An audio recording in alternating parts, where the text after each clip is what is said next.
নমস্কার। জীবনে যদি সফল হতে চান তাহলে এই ভিডিওতে আলোচ্য 30টি বিষয় আপনাকে খুব মনোযোগ সহকারে শুনতে হবে। ভিডিওটি একটু বড় হতে পারে, কিন্তু এই 30টি পয়েন্ট স্কিপ না করে শেষ পর্যন্ত শুনলে আপনার জীবনে পরিবর্তন আসবেই। সম্ভব হলে হেডফোন দিয়ে শুনুন, আরো ভালো লাগবে। নম্বর 1, প্রতিদিন ঘুমান গড়ে সর্বোচ্চ 6 ঘন্টা, বেশি সময় নয়। ভালোভাবে ঘুমানোই বড় কথা। মোবাইল সাইলেন্ট করে আর ল্যাপটপ দূরে রেখে ঘুমাবেন।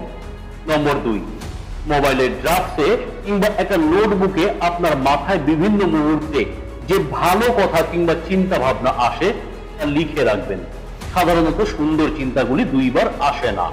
নম্বর 3, প্রতিদিন 30 মিনিট নিয়ম করে কোনো একটা মোটিভেশনাল বই পড়ুন কিংবা লেকচার শুনুন। এ সময় নিজের ইগোকে দূরে রাখবেন। নম্বর 4, কোনো সময় মন যদি খুব অশান্ত হয়ে যায় এবং কিছুতেই সেটাকে শান্ত করা না যায়, তবে 10 মিনিট হাঁটুন আর হাঁটার সময় নিজের পদক্ষেপ গুনুন। আরেকটা কাজ করতে পারেন, সেটি হলো মাথা থেকে সমস্ত চিন্তা বের করে দিয়ে মাথাটাকে সম্পূর্ণ ফাঁকা করে দিয়ে চুপ করে 10 মিনিট আকাশের দিকে তাকিয়ে থাকা। নম্বর 5, প্রতিদিন সকালে উঠে সেদিন কি কি কাজ করবেন সেটি একটা কাগজে 10 মিনিটে লিখে ফেলুন। কাগজটি সাথে রাখুন। আগের দিনের চাইতে অন্তত একটি হলেও বেশি কাজ করার কথা লিখবেন। রাতে ঘুমোতে যাওয়ার আগে মিলিয়ে নিন সবগুলি করতে পেরেছেন কিনা। নম্বর 6, যে কাজটা করা দরকার সে কাজটাই জেদি হওয়ার চেষ্টা করুন। কাজটা শেষ দেখে তবেই ছাড়ুন। নম্বর 7, যিনি আপনাকে তার জীবনে অপরিহার্য মনে করে না, তাকে আপনার জীবনে অপরিহার্য মনে করার বাজে অভ্যেস থেকে সরে আসুন। যে আপনাকে ছাড়াই সুস্থভাবে নিঃশ্বাস নিচ্ছে, তার জন্য দম আটকে মরে যাওয়ার কোনো মানেই হয় না। আপনি কত সময় ধরে তার সাথে ছিলেন সেটা বড় কথা নয়, বরং সামনের সময়টাতে কত বেশি তাকে জীবন থেকে ডিলিট করে থাকতে পারবেন সেটাই বড় কথা। নম্বর 8, খুব দ্রুত পড়ার অভ্যাস করুন। পড়ার সময় কিভাবে অপ্রয়োজনীয় অংশগুলিতে চোখ বুলিয়ে যেতে হয় সেটা শিখুন। প্রয়োজনীয় অংশগুলি দাগিয়ে দাগিয়ে বারবার পড়ুন।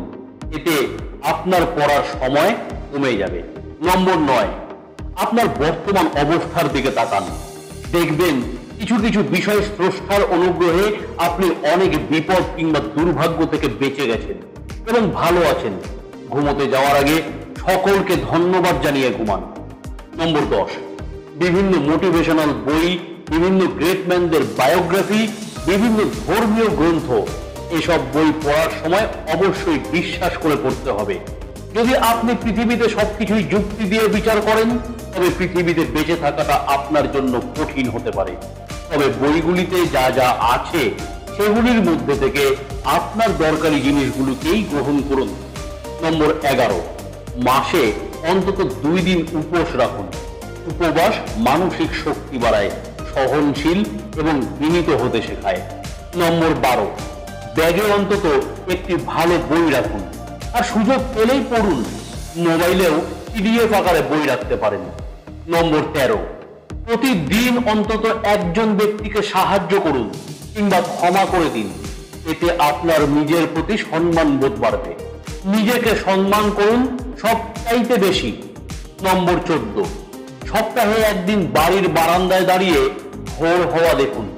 এটি আপনার ভাবনাকে সুন্দর করতে সাহায্য করবে। নম্বর 15, একটা সহজ বুদ্ধি দিন। অন্য মানুষকে সম্মান করে না এমন লোকের সঙ্গ এড়িয়ে চলুন। উদ্ধত লোকের কাছ থেকে এমন কিছুই শেখার নেই। নম্বর 16, নিজের চারিদিকে একটা দেয়াল তৈরি করে রাখুন। সে দেয়াল ঘেরা ঘরে আপনি নিজের মতো করে নিজের কাজগুলি করার জন্য প্রচুর সময় দিন। এতে আপনি অন্যদের চাইতে একই সময় বেশি কাজ করতে পারবেন। সবাইকে সময় দিলে আপনি নিজের কাজগুলি ঠিকমতো করতে পারবেন না। নম্বর 17, প্রতিদিন একটা ভালো বইয়ের অন্তত 30 পৃষ্ঠা না পড়ে ঘুমোতে যাবেন না। ফেসবুকিং করার সময় বাঁচিয়ে বই পড়ুন। বই পড়ে এমন লোকের সাথে মিশুন। যে ছেলে কিংবা মেয়ে বই পড়ে না, তার সাথে প্রেম করার কিছুই নেই। আর যদি ভালোবেসেই ফেলেন, তবে তাকে বই পড়া শেখান। নম্বর 18, আপনার চাইতে কম মেধা আর বুদ্ধিসম্পন্ন লোকজনের সাথে কম সময় কাটান, তবে কখনোই তাদেরকে আঘাত করে কোনো কথা বলবেন না।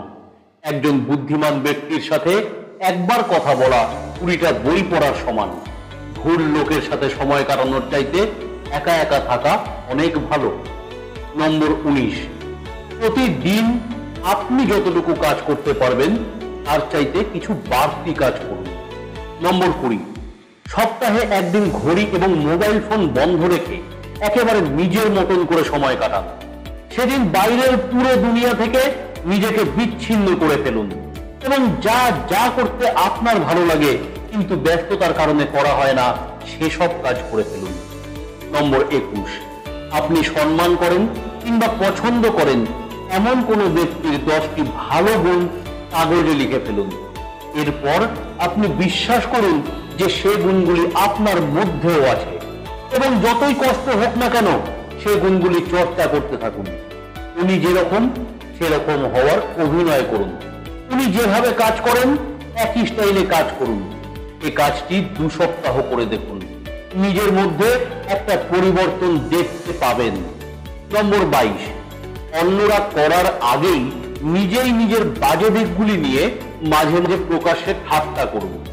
এতে করে আপনার নিজের উপর নিয়ন্ত্রণ বাড়বে। নম্বর 23, প্রতিদিনই এমন 2টি কাজ করুন যে কাজগুলি আপনি করতে পছন্দ করেন না। পড়ার সময় বিরক্ত লাগলেও থেমে যাবেন না। যেমন এমন একটি বই পড়তে শুরু করুন যেটি আপনার পড়া উচিত কিন্তু পড়তে ইচ্ছা করে না, কিংবা এমন একজনকে ফোন করুন যাকে ফোন করা দরকার কিন্তু করা হয়ে ওঠে না, কিংবা বাড়ির কোমরটি পরিষ্কার করে ফেলুন। এতে করে আপনার দ্রুত কাজ করার ক্ষমতা বাড়বে। নম্বর 24, আপনি যেমন হতে চান তেমন লোকের সাথে বেশি বেশি মিশুন। খেতে পছন্দ করে এমন লোকের সাথে মিশে আপনি কখনোই ওজন কমাতে পারবেন না। নম্বর 25, দিনে একবার টানা 30 মিনিটের জন্য মৌন থাকুন। ওই সময় কারোর সাথেই কোনো কথা বলবেন না। খুব ভালো হয় যদি চোখ বন্ধ করে পুরনো কোনো সাফল্যের কিংবা সুখের কোনো স্মৃতি রোমন্থন করতে পারেন। এটা মানসিক শক্তি বাড়াতে সাহায্য করে। নম্বর 26, তাই ভাবুন আপনি এই মুহূর্তে মারা গেলে আপনার পরিবারের বাইরে আর কে কে আপনার জন্য কাঁদবে। ওরকম লোকের সংখ্যা বাড়ানোর জন্য কি কি করা যায় ভাবুন এবং করুন। নম্বর 27, সকালে ভোর হওয়ার আগে উঠুন। বেশিরভাগ লোকই রাতে জাগে আর গল্প করে সময় নষ্ট করে। ভোরের আগে উঠতে পারলে আপনাকে বিরক্ত করার কেউ থাকবে না। আপনি পড়াশোনা করা ছাড়া আর তেমন কোনো কাজই পাবেন না। নম্বর 28, কোনো একটা কাজ করতে হুট করেই পরিশ্রম করা শুরু করে দেবেন না। আগে বুঝে নিন আপনাকে কি করতে হবে আর কি করতে হবে না। এরপর পরিশ্রম নয়, সত্যি কঠোর পরিশ্রম করুন। নম্বর 29, পৃথিবীতে এমনি জিরো থেকে হিরো হয় না। আপনাকে ঠিক করতে হবে আপনি কোন ব্যাপারটাতে হিরো হতে চাচ্ছেন। আপনি যে বিষয়টাতে আগ্রহ বোধ করেন না কিংবা যেটাতে আপনি গুরুত্ব দেন না সেটাতে সময় দেওয়া মানে স্রেফ সময় নষ্ট করা। আপনি যেটাতে সময় দিচ্ছেন সেটাই একদিন আপনাকে অন্যদের থেকে আলাদা করে চেনাবে। নম্বর 30, বুদ্ধিমত্তা আর অর্জনের মধ্যে সম্পর্ক খুব ভালো নয়। যার যত বেশি বুদ্ধি সে তত বেশি এগিয়ে, এরকমটা সবসময় নাও হতে পারে। স্কুল, কলেজ, বিশ্ববিদ্যালয়ের সবচাইতে ভালো রেজাল্ট করা স্টুডেন্টদের শতকরা মাত্র 20% গ্রেডদের তালিকায় নাম লেখাতে পারে। বাকি 80% আসে তাদের মধ্যে থেকে যাদেরকে নিয়ে কেউ কোনোদিন স্বপ্ন দেখেনি। তাই শেষ রক্তবিন্দু দিয়ে হলেও নিজের সাথে লড়াই করে যান। সবাই ভালো থাকবেন। প্রত্যেকের সফলতা কামনা করে আজ এখানেই শেষ করলাম। ভালো লাগলে প্রচুর পরিমাণে শেয়ার করবেন এবং অবশ্যই চ্যানেলটি সাবস্ক্রাইব করে রাখবেন। ধন্যবাদ।